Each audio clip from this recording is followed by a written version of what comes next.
After what was, admittedly for me, a pretty shaky map last season for Season 4, I was a little worried that the DICE team had lost it in terms of map design for Battlefield 2042, but Season 5's map, Reclaimed, proves me very, very wrong. In short, I really like this map. I'm a big fan of it for multiple reasons, which we'll be going through today, but it does have some room for improvement and some things I'd like to see improved going forward for future maps, including visuals, gameplay, and a whole host of other things. But before we get into all that, I just want to say thank you for today's sponsor for allowing me to keep playing Battlefield as my little job. Today's sponsor is Factor 75. With Factor, you can get fresh, ready-made meals delivered right to your doorstep when you sign up with Factor. Its chef-created meals are fresh, never frozen, and designed by dietitians to ensure every single meal is packed with premium, science-backed nutritional quality. No more meal prep time, no more dishes, no more unhealthy fast food. Factor offers the most convenient way to eat well while eating right. Their menus are updated weekly and include 27 plus meals and 34 plus add-on options. Choose your favorite meals or let them craft your order based on your taste preferences and meal history. Factor is convenient by saving time and alleviating stress, and helps you reach your fitness goals by giving you healthy food. If you want to sign up to Factor and get these meals, use my link below or go to go.factor75.com and use code FACTOR43434 for 50% off your first box. And thank you once again for Factor for sponsoring this video. They allow me to keep doing these videos for you at a consistent rate, so thank you very much to them. Anyway, on with the content. First off, let's start with one of the easiest ones, visuals. Battlefield 2042's new season excels here. The art direction of Reclaimed reminds me a lot of Battlefield 4 maps, and if you have played Battlefield 4 or 3, you'll probably feel very nostalgic for this map. It's abandoned, it's detailed, it's packed full of beautiful graffiti and environmental touches, and overall I believe this might be tied with Exposure and Orbital for the best looking map of 2042. We really don't have enough snow maps in All Out Warfare, now we're up to 2, and I'm very happy that this one is an addition to the snow roster.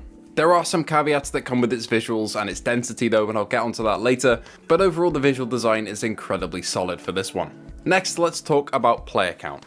This map is locked to 64 players, and while some people are fairly upset that 128 players has been reduced, I honestly think this is for the better, at least for this map, not for the others.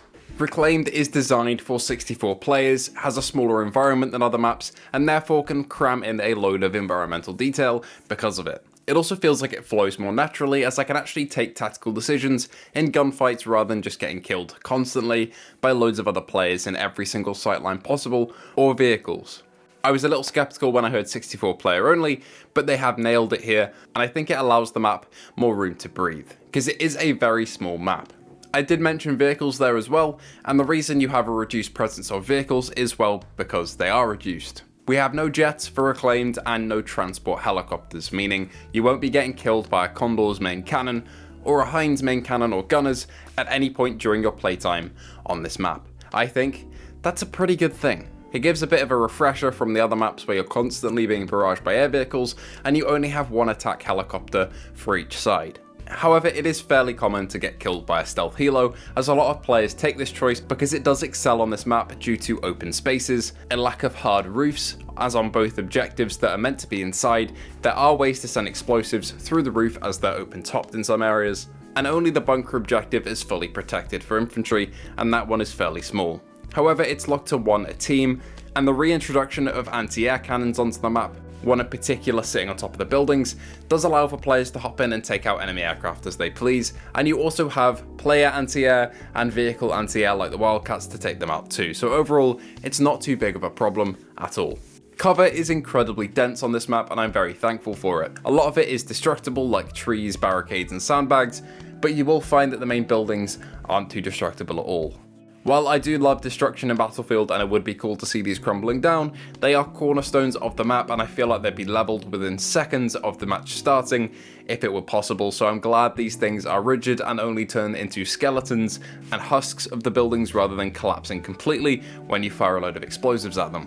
As much as me and many other people crave for a lot of destruction, I believe the choice made here was the right one. The map still misses a bit of a Levolution event or any sort of weather event like the others do, but we've consistently been seeing that we're kind of diverting away from that due to player feedback of not really liking the tornadoes that much or them not adding too much gameplay variety, so we're going back to the more traditional map style of Battlefield. One issue that rears its head a little bit in Reclaimed is enemy visibility. This was a massive issue in Battlefield 5 as enemies could just sit in dense cover like trees and essentially become invisible. Some skins do have this issue on Reclaimed, especially the snow skins when hiding within leaves, but it's nowhere near as bad as it used to be in Battlefield 5, but there are a few instances of being killed and having no idea where it's coming from. You'll notice I'm running thermals in almost every single clip that you're seeing in this video, and there's a reason for that. A lot of outdoor objectives just are very hard to locate enemies in if they're standing still or moving slowly. However, the objectives themselves are pretty solid throughout. Thematically, they make sense for the mission you're being sent on here. There are tanks littered about everywhere all over them. The main rail carriage area is very cool with a lot of different paths to take. The main buildings have some variety inside them in terms of cover and layout. The bunker is a locker style hellhole but is pretty fun if you're a dozer player. And E right at the back includes some cool water towers that you can destroy and offers us a good spawn point for the Russian side. Overall, I'm happy with the objectives here. They are very close together, but I think with the 64 player count that really works. However, what doesn't really work so well and where this map could have room for improvement is through spawn trapping. There is a bit of an issue here, and that is that the match can be incredibly one-sided sometimes on Reclaimed. I would say maybe 40% of my rounds are a stomp from one side onto the other. Now this hasn't gotten frustrating for me yet because I still feel like I can have a balanced game inside these stomping matches, but it can get a little frustrating for some players when the team is getting absolutely thrashed and there's nothing you can do about it. Maybe it's the density of the objectives or their layout, but something just isn't quite right here with how the objectives are balanced between teams. And a lot of the time, you'll have your tickets drained while the enemy is still on half by the end of the match.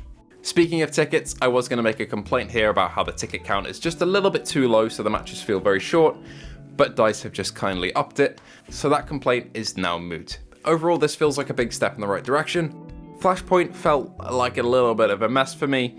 Thematically it was okay, but I wasn't really a fan of its visual style, and I felt the map was too cluttered with objectives in the main hill being too much of an advantage for snipers and machine gunners. Here though, I find myself having fun on every single match, and maybe it's because it's a new map, I have recency bias, but I did not have this much fun at the start of Season 4 on Flashpoint, and I'm glad to see that this map offers far more variety for me as a player. I also appreciate the fact that it's not really weighted towards any specialist. Sure, you can get up to some high points as McKay, but other players can get up there via stairs or zip lines that are permanently in place there, and if you're playing one of these specialists, you're not really going to get an advantage, as there aren't many power positions for McKay to get up to, and there's no points really for Sundance to completely abuse by jumping off. Overall, big thumbs up on this one for me. But what do you think? If you like this map, let me know in the comments below and tell me why, or if not, let me know why as well. I've heard some people don't like it, but I kind of have no idea why, so I'd love to get your input. Anyway, thank you all for watching. If you did enjoy, feel free to like and subscribe, and I'll see you in the next one.